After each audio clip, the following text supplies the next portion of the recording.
അസ്സലാമു അലൈക്കും. പ്രിയപ്പെട്ട മക്കളെ, നമ്മളെ 3ാം ക്ലാസ്സിലെ ദുറൂസിലെ 7ാമത്തെ പാഠം റബ്ബനാ തഖബ്ബൽ മിന്നാ, അതിന്റെ തദ്രീബാത്ത്. ആദ്യം ഓരോ സെന്റൻസ് ഉണ്ടാക്കാനാണ്. ഓടിയെത്തി, ഹാജർ ബീവി ഓടിയെത്തി. ഒരു ഉദാഹരണമായിട്ട് നമ്മൾ ഇങ്ങനെ ഉണ്ടാക്കും, ഒരു സെന്റൻസ് ആക്കണം. ചുറ്റും നോക്കി, ഹാജർ ബീവി ചുറ്റും നോക്കി. പ്രബോധനം, ഈ പ്രബോധനം എന്ന വാക്ക് ഉപയോഗിച്ച സെന്റൻസ്. ഇബ്രാഹിം നബി പ്രബോധനം ചെയ്തു.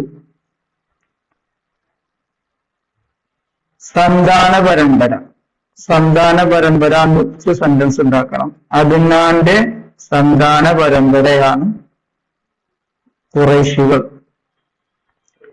വികസിച്ചു, പരിശുദ്ധ മക്ക വലിയ നഗരമായി വികസിച്ചു.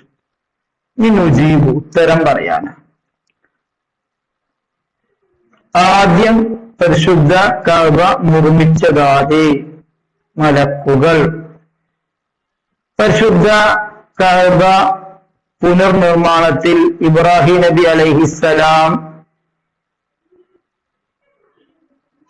അലൈഹിസ്സലാമിനെ ആരെല്ലാം സഹായിച്ചു?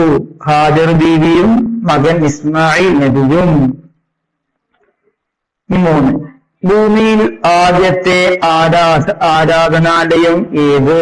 പരിശുദ്ധ മക്കയിലെ വിശുദ്ധ കഅബ. ആദ്യമായിട്ട് അള്ളാഹുവിനെ ആരാധിക്കാൻ വേണ്ടി ഭൂമിയിൽ ഉണ്ടാക്കിയ ഭവനമാണ് ഏത്? ആരാധനാലയമാണ് വിശുദ്ധ കഅബ. 4. കഅബ സ്ഥിതി ചെയ്യുന്നത് എവിടെ? പരിശുദ്ധ മക്കയിൽ. കഅബ പരിശുദ്ധ മക്കയിലാണ്. റൗള എവിടെയാണ്? പരിശുദ്ധ മദീനയിൽ. മുത്തനബിന്റെ ഖബർ ഉൾക്കൊള്ളുന്ന സ്ഥലം റൗള, അത് പരിശുദ്ധ മദീനയിൽ. ഇത് പരിശുദ്ധ കഅബ, അത് പരിശുദ്ധ മക്കയിൽ. ജസീറത്തുൽ അറബ് ഏത് വൻകരയിലാണ്? കുറെ വൻകരകളുണ്ട്, അതിൽപ്പെട്ട് ഏത് വൻകരയിലാണ് ജസീറത്തുൽ അറബ്? കുറെ രാജ്യങ്ങൾ കൂടിയതാ ജസീറത്തുൽ അറബ് അറിഞ്ഞിരുന്നത്. ഏഷ്യ വൻകര. ആരാണ് ഖുറൈശികൾ? ഇസ്മായിൽ നബിയുടെ പേരക്കുട്ടി അദ്നാന്റെ സന്താന പരമ്പരയിലെ ഫിഹ്ർ ഇബ്നു മാലിക്കിന്റെ പിന്മുറക്കാർ. ഇത് പറഞ്ഞങ്ങോട്ട് പഠിക്കണം. ഇബ്രാഹിം നബിന്റെ മോനല്ല ഇസ്മായിൽ നബി. ആ ഇസ്മായിൽ നബിന്റെ പേരക്കുട്ടിയാണ് ആര്? അദ്നാൻ. അവരുടെ പരമ്പരയിൽ ഉള്ള ആളാണ് ഫിഹ്ർ ഇബ്നു മാലിക്. അവരുടെ പിന്മുറക്കാരാണ് ഖുറൈശികൾ. ഇനക്തുബു ഖിസ്സത മായി സംസം. സംസം വെള്ളത്തിന്റെ കഥ എഴുതാനാണ്. ഞാൻ ഇത് മാത്രം വായിക്കാം.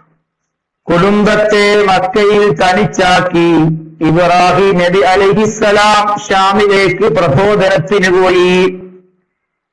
അവരുടെ കയ്യിലുള്ള വെള്ളമെല്ലാം തീർന്നു. ഇസ്മായിൽ നബി ദാഹിച്ച് കരഞ്ഞു. വെള്ളമന്വേഷിച്ചു. ഹാജർ ബീവി സ്വഫ മറുവ ഇടയിലൂടെ ഓടി ചുറ്റും നോക്കി, എവിടെയും വെള്ളമില്ല. അതിനിടയിൽ ഇസ്മായിൽ നബി അലൈഹിസ്സലാം കാലിട്ടടിച്ച സ്ഥലത്തു നിന്ന് സംസം ഉറവ് പൊട്ടി.